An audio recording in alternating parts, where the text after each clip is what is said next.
आपका online classes में स्वागत है। बहुत दिन के बाद एक बार फिर से इंटर मैथमेटिक्स में स्वागत है। तो देखिए आपका है समाकलन का खंडस समाकलन।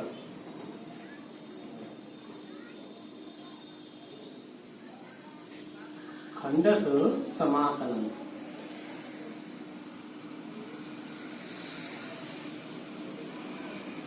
इसे कहते हैं अंग्रेजी में इंटीग्रेशन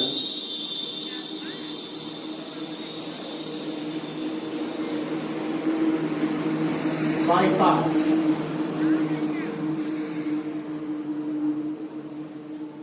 इंटीग्रेशन बाय पार्ट। इसमें क्या है कि दो आपकी फलन दिए गए होंगे। कितने? दो। उनको फर्स्ट और सेकंड मान के आपको करना पड़ेगा। क्यों? हम जानते हैं कि अवकलन में तो जानते हैं कि फर्स्ट और सेकंड का नियम था, लेकिन इंटीग्रेशन में फर्स्ट और सेकंड कैसे मानेंगे वो आप लोग सूत्र का प्रयोग करेंगे। तो आपका सूत्र होता है, देख लें, integration f1x into f2x dx। यानी ये आपकी पहली फंक्शन है, ये आपकी दूसरी फंक्शन है। इसका सूत्र होता है पहली फंक्शन ज्यों की त्यों f1x integration f2x dx minus integration पहले का अवकलन d/dx f1x इंटीग्रेशन सेकंड का f2x और पूरे का dx। यानी हम हिंदी में से ऐसे कह सकते हैं कि पहली फंक्शन ज्यों की त्यों, दूसरे का इंटीग्रेशन माइनस इंटीग्रेशन पहले का डिफरेंशियल, दूसरे का इंटीग्रेशन का इंटीग्रेशन। यानी इसका करेंगे अवकलन, इसका होगा इंटीग्रेशन, जो बचेगा उसका करना पड़ेगा हमको इंटीग्रेशन। तो देखिए आप इसका, तो इसमें आपका एक सूत्र होता है आई लेट। क्या होता है? I let. मतलब ये कहने का हुआ तात्पर्य इसमें फर्स्ट और सेकंड को किसको माना जाए। जैसे अब आपका लॉग दिया है, क्या दिया है? log x है। अब हम लॉग को फर्स्ट मान सकते हैं, सेकंड नहीं मान सकते, क्योंकि लॉग का अवकलन तो होता है लेकिन इसका इंटीग्रेशन नहीं होता है। तुम लॉग को हमेशा फर्स्ट मानेंगे। तो अब देखिए आई लेट का मतलब आपका हुआ, आई का मतलब हुआ इनवर्स फंक्शन। कोई आपका आता है, जैसे आपका आता है, इसे हम कहते हैं प्रतिलोम फलन। एल का मतलब है लॉग, लघुगणकीय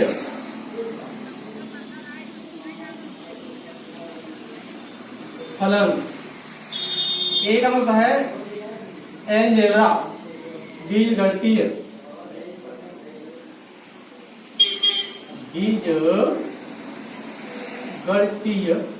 फलन। टी का मतलब है त्रिकोणमितीय फलन, त्रिकोणमितीय फलन।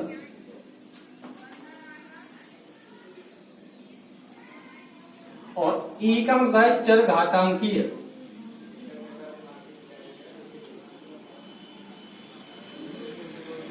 चरघातांकीय फलन।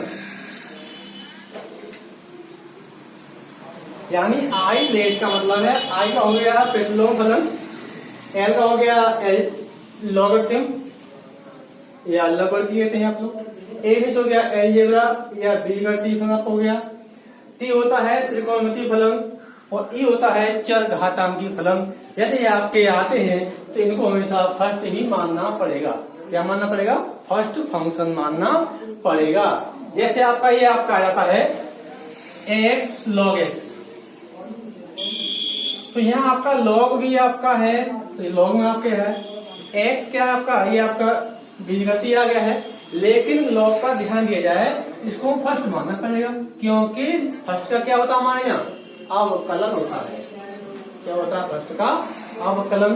तो लॉग का हमारा अवकलन होता है 1/x, लेकिन इंटीग्रेशन log x का नहीं होता है, तो इसको फर्स्ट मानेंगे लॉग को, x को हम सेकंड मानेंगे। ये आपका आता है sine inverse x into e की पावर x। तो इनवर्स फंक्शन है आपका क्या है, साइन इनवर्स, इसको हमको फर्स्ट ही मानना पड़ेगा, क्योंकि साइन इनवर्स का अवकलन तो होता है पर इसका इंटीग्रेशन नहीं होता है। तो हम आइजेड का प्रयोग आप करेंगे तो इनवर्स वाले हों या लॉग वाले हों, एंगुलर वाले हों या त्रिकोणमिति हों, चरघातांकी हों, फर्स्ट मानेंगे, और जो हो आपका होगा दूसरा वाला तो सेकंड मान लेंगे। उसका हम सवाल करेंगे तो आपके समझ में आराम से आ जाएगा। तो सवाल का देखिएगा,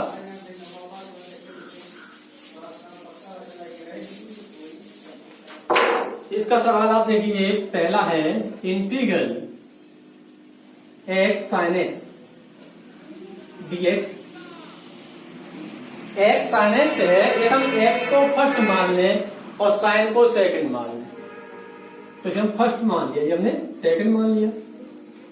चलिए पहला ज्यों की त्यों, x ज्यों की त्यों, दूसरे का इंटीग्रल तो sin x dx माइनस पहले का अवकलन तो d/dx, x इंटीग्रल सेकंड का तो sin x dx और इस पूरे का dx। देखिए x sin का होता है हमारा integral minus cos x,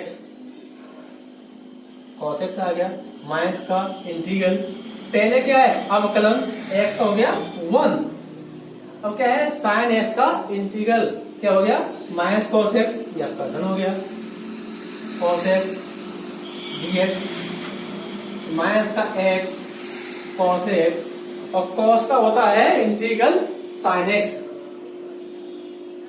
sin x plus c हम जोड़ देते हैं अचल पद के लिए, ये आपका आंसर हो गया।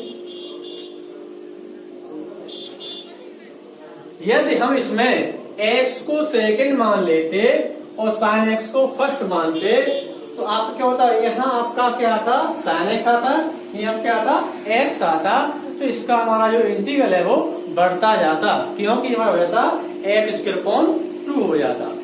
तो ध्यान रखिए हमेशा कि हमारा जो एल डिवाइड का x आया गया है उसको हमने फर्स्ट मान लिया, sin को सेकंड मान लिया, तो हमारा आसानी से हो गया। अब इसी प्रकार से आप एक और देख लें,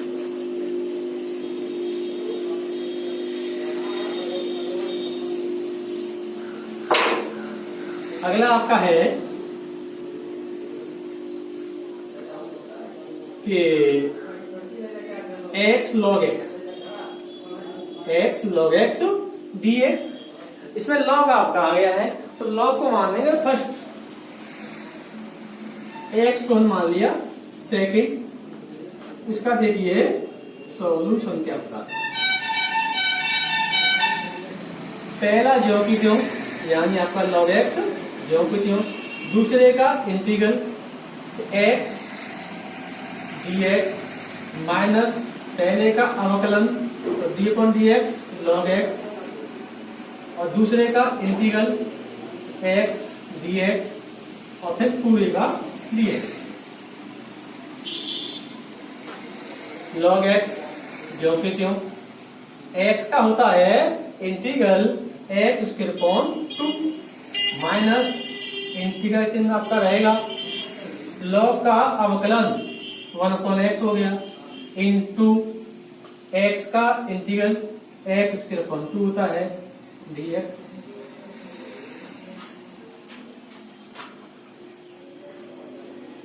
तो ये आपका हो गया x² log x माइनस एक आपका x कट गया 1/2 बाहर आ गया, क्या बचा x dx, तो हो गया x² log x माइनस का 1/2, x का हो जाएगा इंटीग्रल x² और 2 ये रहा 4 हो गया प्लस c जोड़ दें, ये आपका आंसर हो गया। तो मेन चीज है कि log x को हम सेकंड नहीं मान सकते, क्योंकि आइजेड का प्रयोग कर रहे हैं इसलिए। तो आपके ये समझ में अवश्य ही आ गया होगा। अब इसमें एक फायदा है हमारा फर्स्ट और सेकंड से, जो इंटीग्रल log x का नहीं होता है या साइन इनवर्स का नहीं होता है, उनके आपके अवकलन नहीं इंटीग्रल होना संभव हो जाएगा। वो कैसे होगा देखिए आप लोग। क्यों हम लोग log x का इंटीग्रल नहीं जानते हैं, लेकिन फर्स्ट और सेकंड के मेथड से हम जान सकते हैं। तो चलिए क्या आपका है इंटीग्रल log x dx। क्योंकि हम log x का इंटीग्रल नहीं जानते हैं, लेकिन फर्स्ट और सेकंड की मेथड से हम जान सकते हैं, निकाल सकते हैं। क्या करना पड़ेगा, log x इंटू एक मान लें, इंटू एक मान लें, 1 मान लें। 1 हमारा बहुत ही काम का है। अब log को हम फर्स्ट मान लें और एक को हम सेकंड मान सकते हैं। देखिए सूत्र होता है पहला जो कि क्यों, तो log x जो कि क्यों, दूसरे का इंटीग्रल 1 dx माइनस पहले का अवकलन तो d upon dx log x, दूसरे का इंटीग्रल 1 dx, उसके बाद पूरे का तो log x 1 का हो गया integral x minus integral log का अवकलन 1 अपॉन x इंटू 1 का इंटीग्रल x dx। x हमारा कट गया तो क्या आ गया x log x माइनस क्या बचा 1, और 1 का होता है इंटीग्रल x, x आ गया, या x कॉमन ले लिया जाए तो log x माइनस का 1 प्लस c अचर पर जोड़ दिया, ये आपका आंसर हो गया। ये तात्पर्य हुआ कहना कि फर्स्ट और सेकंड मेथड से यानी खंडक समाकलन के द्वारा log x का इंटीग्रल ज्ञात कर सकते हैं, साइन इनवर्स का निकाल सकते हैं, या टेन इनवर्स का भी निकाल सकते हैं। क्योंकि हम इंटू 1 मान के आराम से कर सकते हैं। तो खंडक समाकलन द्वारा इंटीग्रल निकालना आसान है। ऐसा मान है फर्स्ट और सेकंड को जिसका इंटीग्रल संभव हो सके और फर्स्ट का अवकलन संभव हो सके। ऐसा न माने कि ऐसा मान ले कि उसका बढ़ता जाए, तो ध्यान देना है आपको, आई लेट नहीं आता है, उनमें जो शब्द हमारे आएंगे उनको हमेशा फर्स्ट ही मानना चाहिए। तो आज के लिए आपका इतना ही, क्योंकि कल अब आपको अगला बताएंगे। तब तक के लिए धन्यवाद।